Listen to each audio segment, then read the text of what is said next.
আসসালামু আলাইকুম বন্ধুরা, কেমন আছেন? আশা করি সকলে ভালো আছেন। ফ্রেন্ডস, কথা বলবো যারা ফেসবুকের উপরে ভিডিও আপলোড করেন অর্থাৎ কন্টেন্ট ক্রিয়েটর, তাদের জন্য একটা খুব গুরুত্বপূর্ণ আপডেট।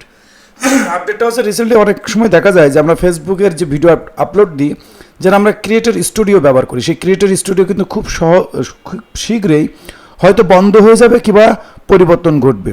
তাই যে আমরা কথা বলবো যারা আমরা ফেসবুকে ক্রিয়েটর স্টুডিওর মাধ্যমে আমাদের ভিডিও আপলোড দিই, সেখানে আমরা অনেক অ্যানালাইটিক্স দেখি, পাশাপাশি বিভিন্ন ভিডিওর ভিউজ ইত্যাদি ইত্যাদি এগুলো আপনার যেমন দেখি, সেটা আমরা এক ধরনের বলতে পারি ক্রিয়েটর স্টুডিওটাই দেখি বেশি। তা রিসেন্টলি কিন্তু ফেসবুকের ক্রিয়েটর স্টুডিওর মধ্যে আমরা যখনই আসছি তখন একটা নতুন একটা পপ আপ ওপেন হচ্ছে, ক্রিয়েটর স্টুডিও ইজ গোয়িং। এই জিনিসটা দেখে কিন্তু অনেকেই এখন বলতেছে বললাম ক্রিয়েটর স্টুডিও কি সত্যি চলে যাবে? হ্যাঁ, চলে যেতে পারে। পাশাপাশি কি আছে, আমরা যখন প্রথম ব্যবহার করতাম ক্রিয়েটর স্টুডিওর আগে, সেটা হচ্ছে বিজনেসের যে মেটাসুল্ট ছিল সেটা।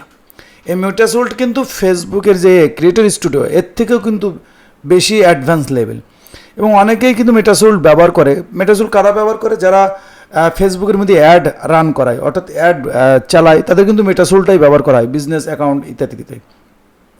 তো এই পপ আপটা আসার পরে অনেকেই জিজ্ঞেস করতেছে, ভাইয়া এই যে ফেসবুক ক্রিয়েটর স্টুডিওর মধ্যে আসার পরে এই যে নোটিফিকেশনটা আসতেছে, এবং অনেকে বলতেছে ভাই আমরা ক্রিয়েটর স্টুডিওর মধ্যে দিয়ে ভিডিও আপলোড করতেও পারছি না, কারণ ফেসবুকের ক্রিয়েটর স্টুডিও হয়তো চলে যেতে পারে, কনফার্মই চলে যেতে পারে। পাশাপাশি আপনার মেটাসুল্ট এটা হয়তো হতে পারে, এমনও হতে পারে যে ক্রিয়েটর স্টুডিও থেকে যাবে, কিন্তু এর মধ্যে অনেক কিছু পরিবর্তন ঘটবে। কারণ আমরা অধিকাংশ কিন্তু ক্রিয়েটর স্টুডিও ব্যবহার করে অভ্যস্ত। অনেকেই বলবেন মেটাসুলটা আমাদের কাছে ইজি লাগে না, কিন্তু মেটাসুলটা আছে ক্রিয়েটর স্টুডিওর থেকেও অ্যাডভান্স লেভেল, ওটা আরও ইজি, কিন্তু হয়তো আমরা ওটা ব্যবহার করি না তার জন্য। আর এই ভিডিওটা হচ্ছে আপনাদের কিছু আপডেট আপনাদের মধ্যে শেয়ার করার। আপডেটটা এই, যেহেতু ফেসবুকের মধ্যে আমরা যারা ভিডিও আপলোড করি, অধিকাংশ মানুষ কিন্তু যারা প্রফেশনাল টাইপের ভিডিও আপলোড করে তারা কিন্তু ক্রিয়েটর স্টুডিওর মাধ্যমে আপলোড করে।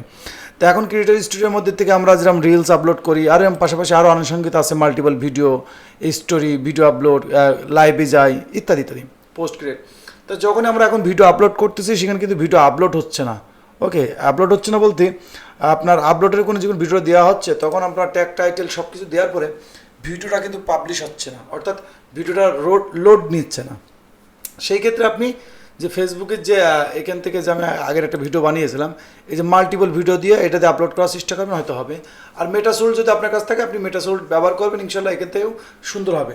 আর এটা ছিল আপডেট, আর আপডেট এই জন্য ভিডিওটা বানানো, যাতে করে আপনারা এই ইনফরমেশনটা জানতে পারেন যে পপ আপটা আসতেছে, এটা হয়তো খুব তাড়াতাড়ি কিন্তু আপনার ক্রিয়েটর স্টুডিও বন্ধও হয়ে যেতে পারে, কিংবা নতুন রূপে ফিরে আসতে পারে। পাশাপাশি এখন আপনারা কী ব্যবহার করবেন, ফেসবুকে যে মেটাসোল্ট আছে সেই মেটাসোল্ট আপনারা ব্যবহার করবেন, সেখান থেকে আপনারা ভিডিও অ্যানালাইটিক্স ইত্যাদি সব কিছুই কিন্তু একই সিস্টেমে দেখতে পাবেন, এমনকি ক্রিয়েটর স্টুডিওর থেকে একটু অ্যাডভান্স লেভেলেরও কিছু দেখতে পারবেন। ফ্রেন্ডস, এটা ছিল একটা ছোট্ট একটা আপডেট, যেটা আপনাদের মধ্যে শেয়ার করার খুব জরুরি ছিল, কারণ যেহেতু আমি ফেসবুক রিলেটেড ভিডিও বানাই, এই জন্য ফেসবুকের ছোটোখাটো কোনো আপডেট আসলে এটা আপনাদের মধ্যে শেয়ার করতে পারি। অনেকে বলবেন যে ক্রিয়েটর স্টুডিও কি সত্যি সত্যি বন্ধ হয়ে যাচ্ছে? এখন বন্ধ হয়ে যাচ্ছে, ফেসবুক বলতেছে যে বন্ধ হয়ে যাবে, কিন্তু আসলেই বন্ধ হবে কিংবা আবার ফিরে আসবে নতুন রূপে, এটা দেখার অপেক্ষা। যেহেতু 2023 সাল আসছে, ফেসবুকে লক্ষ কোটি আপডেট আসবে, যেমন আসতেছে ইউটিউবে। ওকে, তো ফ্রেন্ডস, ভিডিও কেমন লাগলো এবং এই আপডেটটা আপনারা ক্রিয়েটর স্টুডিও কে পেয়েছেন, অবশ্যই এটা কমেন্ট করবেন। আর কাদের এখনও পর্যন্ত এইসব জন্য সমস্যা হয় নাই, তারা এটা কমেন্ট করবেন, কারণ যেহেতু এটা একটা আপডেট, এর মধ্যে পরিবর্তন ঘটবে এবং নতুন নতুন আরও আপডেট আসবে, যেগুলো আপনাদের মধ্যে আমি শেয়ার করতে পারি। এবং আপনারা কি রিলেটেড ভিডিও দেখতে বেশি থেকে বেশি পছন্দ করেন, অবশ্যই কমেন্ট করে রাখবেন। ইনশাল্লাহ আমি চেষ্টা করবো সেই রিলেটেড ভিডিও বানিয়ে দেওয়ার জন্য। তো ভিডিওটা এই পর্যন্তই, সকলে ভালো থাকবেন, আল্লাহ হাফেজ।